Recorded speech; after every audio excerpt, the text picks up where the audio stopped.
Welcome everyone to this broadcast from the Marxist Workers' Party. Today we're discussing with Executive Mukwevho, who is a member of the Marxist Workers' Party Executive Committee, but Comrade Executive is also the Provincial Coordinator of the Gauteng Expanded Public Works Programme Workers Forum, an organisation that has organised nearly 3,000 EPWP workers, and over the last several months especially, but even years before this, has organised a campaign to try and win permanent jobs and a minimum wage of 12,500 Rand from the Gauteng Department of Infrastructure Development.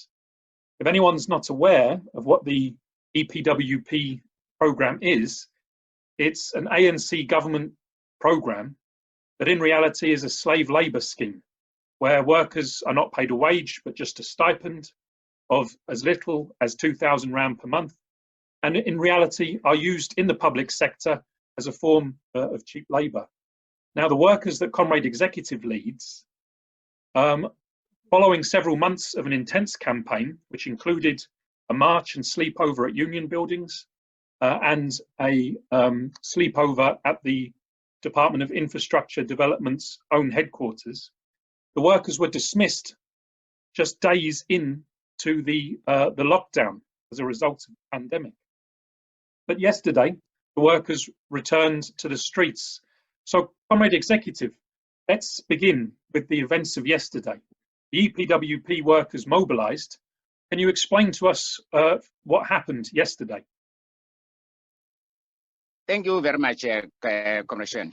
What actually took place yesterday is that the EPWP workers in Gauteng went back, just after the president have declared level 2 of the pandemic restrictions. So we decided that we must go back to the department.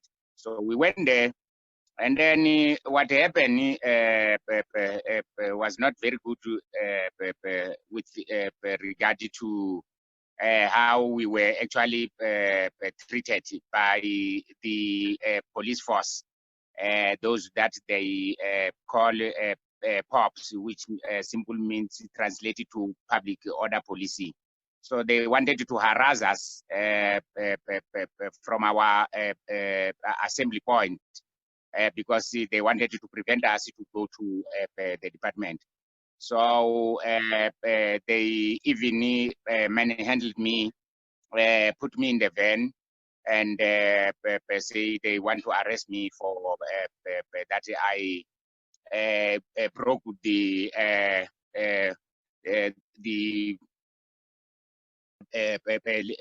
restrictions that says you cannot have more than 50 people in one gathering.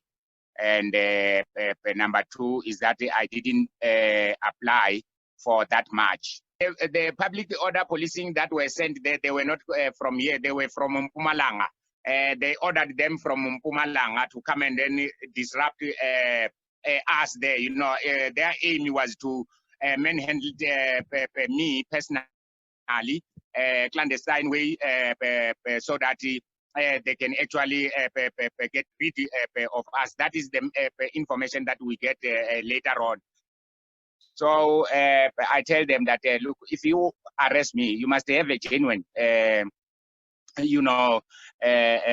charge that you are charging me, because these ones, they will just only expose you. And moreover, if you do it here right now, those workers, they're going to burn that building of yours, you understand, of the department, So they leave me, and then we proceed.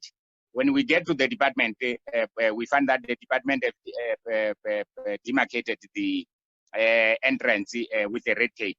So but then we pull that tape away, and then we go to the front door of the department, where securities close the doors. And then the police say, yeah, no, you coming to who here? There is nobody here. Then we said, you don't know there is people here. So say, yeah, but where are the people? So no, don't rush. Don't rush us. We have plenty time to wait. We know how to deal with these people here. Every time you come here, so you don't know. So they say, yeah, but now if there are no people, you must disperse. And then they say they want to tear gas us. I said, second mistake again. You are tear gassing. Just tell me, show me what a single worker you have done that calls for the tear gas treatment and then all those stuff. Don't try to shame yourself, because you will be very much ashamed, because we got cameras here, we got media here, Now what you are doing, it will put you in trouble. And if you are trying to make someone happy, and then that someone will never help you. When it comes back, but if you want to tear gas us and so on, then it's not a problem. And we won't be surprised, because this one is going to be Marikana number 2. You understand? When you shot people in the back in Marikana, so you can go on and do that. Maybe you are thirsty now for the blood of the working class. You understand? So then they left. They leave like that. Yeah. Then they say, yeah, but now when there are no people, I say, if you are in rush, you are rushing to see us talking to our management, then go there and knock there on the door and tell them that we are here, we want to speak to them, but we are not in a hurry, so we will wait here. So we waited, and then they went, the police, and then they knocked there, they talked with the people inside. Then they said there is no one here. We said, well, they telling you, we know that there are people here. Aren't them people who are inside there? Say, no, but they say the managers are not here. Say, the managers, they will come. They once they know that we are here, they will come. So 2 minutes down the line, then they say, yeah, we have called. They say there will be a chief director from the EPWP directorate. We said, yeah, now you see, yeah. So they came, the management came, but they send a person with no full authority that can respond correctly to our demands. So we told him that, look, if you are here and then you don't have authority, now just you're just wasting your time, or else just call your bosses that we are here, we want to talk, and then we are here because on the 16th of March, before lockdown, we had an engagement going on with the department with regard to the issues that we put on the table. Now, because of the pandemic, on the 26th, the president called for a lockdown, in response to the pandemic. Now, since then, you people, you've been hiding, because we once we saw that this is the situation, so we opted for another way of engaging with you. So we wrote you letters, we called you, we send you emails, but you ignored them.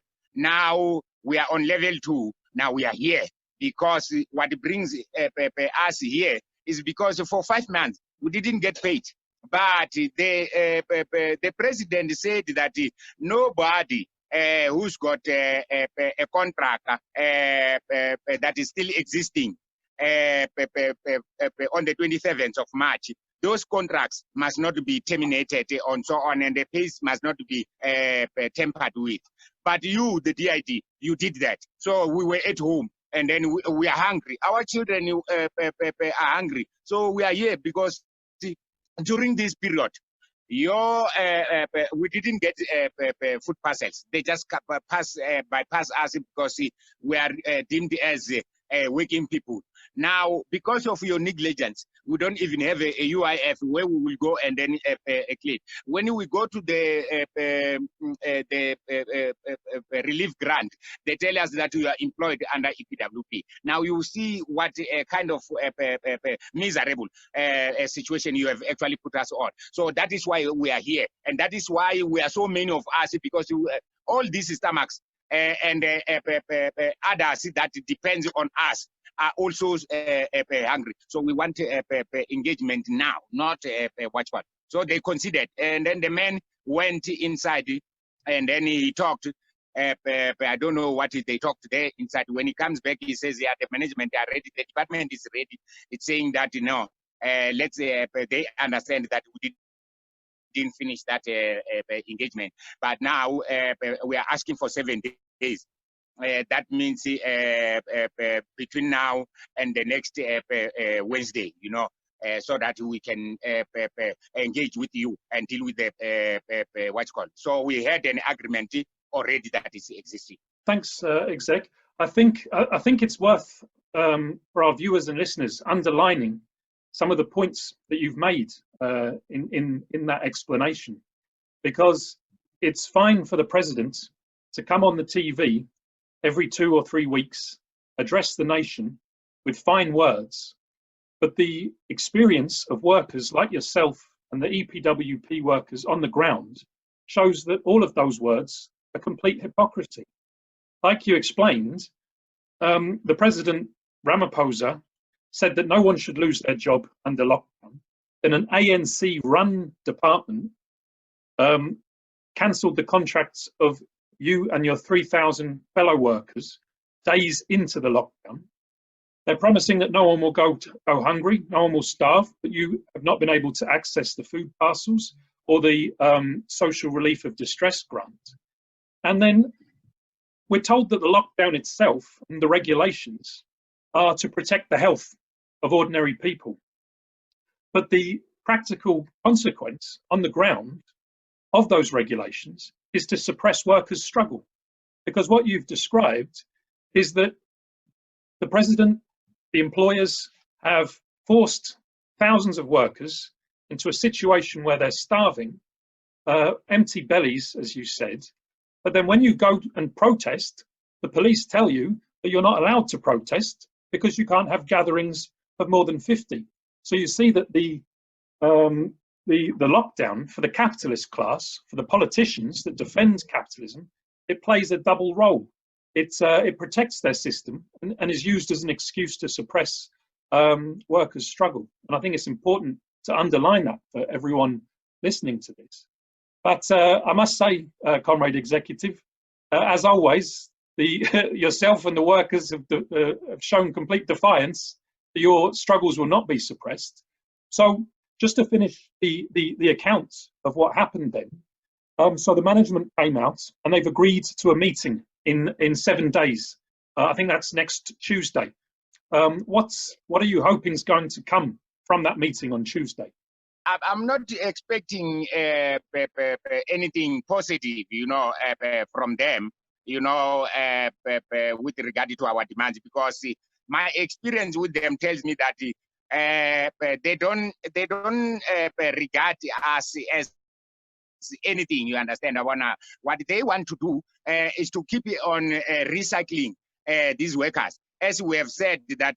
The EPWP is a program of the ANC that actually, in fact, it's made for to have a cheap labor. You understand? And now they will never do that. And within this cheap labor notion, what happens is that the corruption also comes in. Now, ourselves, the present EPWP workforce have actually shown them that we know that you cannot actually do the right thing, because you are banned on corruption. You understand, Awana? So they will never, unless they are hard pushed, they will never, let it just happen like that. You understand? So I'm expecting resistance.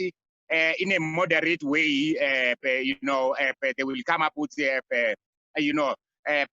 excuses of this is a program. We cannot. We must take other people and give them another opportunities, because that is all what they talk about. You understand? But the other opportunities that they are referring to is the vote, because they want to have us, and then we say, hey, the ANC government is giving jobs. and then next time they put another people. Now they will always recycle us, and then so that we keep on putting them on power. So in nutshell, Comrade Sean, I don't have high hopes for them. But what I want to achieve from that meeting is to actually take our struggle further. Through this engagement, if they come up with the negative what's called, then they will give us another excuse to actually fight them, and not only them, by the way, but to fight their system, because the reality here as EPWP workers, we have actually come to a conclusion that the really enemy is the capitalist, is the system itself. The system that them, the ANC and their department are the masters of that. So there is not a high expectation from the Tuesday meeting, but we're going to make it. Our expectation is to actually take our struggle further. Thanks, Exec. I think your suspicions and your cynicism of this management are entirely correctly placed. We've had long experience of their cat and mouse approach. Even the what you described of them trying to avoid you yesterday on the protest is an example of that. And so you're absolutely correct that the struggle must continue.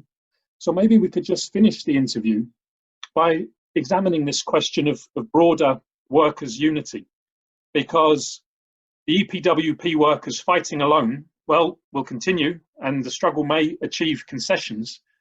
But really the question of mobilizing the entire working class for the struggle, as you said, against the capitalist system itself is posed as the way forward because of the impasse that society has reached. So we'll just finish on this question and get your views on this.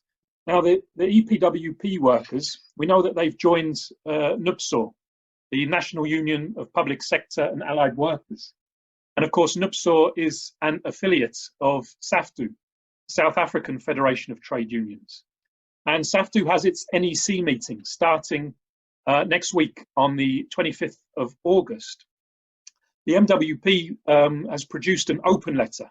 And in that, we call for a public sector general strike, for a one-day Section 77 strike, and for those to be used as platforms to convene or reconvene the working class summit, and that meeting must then prepare a rolling programme of action to organise the working class, including, vitally, preparations to launch a workers' party. Now, obviously, EPWP workers, we've discussed these ideas with them before, but can you give us your views on whether the EPWP workers will support and mobilise for a programme of that sort? Yeah, thank you very much, Comrade Sean. Let me start here, Comrade Sean. The SAFTU was launched in 2017, and the EPWP workers were part and parcel of ensuring that that dream actually comes through. Now, obviously, for the purposes of having a working class leader that can actually organize the working class from all sectors. You understand? After we were given a hard blow from COSATU, which actually get married with the enemy, which is the ANC that serves this the capitalist system. So we on the, as you have said, the 25th is the NEC of SAFTU. Of course, any formation that pro talk about teaching this system, yeah, it always have our ears, to listen to say if you say you want to discard this system, do you have a program? You understand, Abana? So if you have a good program, then yeah, we will support that. And the EPWP workers are actually ready. They were part and parcel of you know, the arrangement of actually talking to SAFTU to arrange for the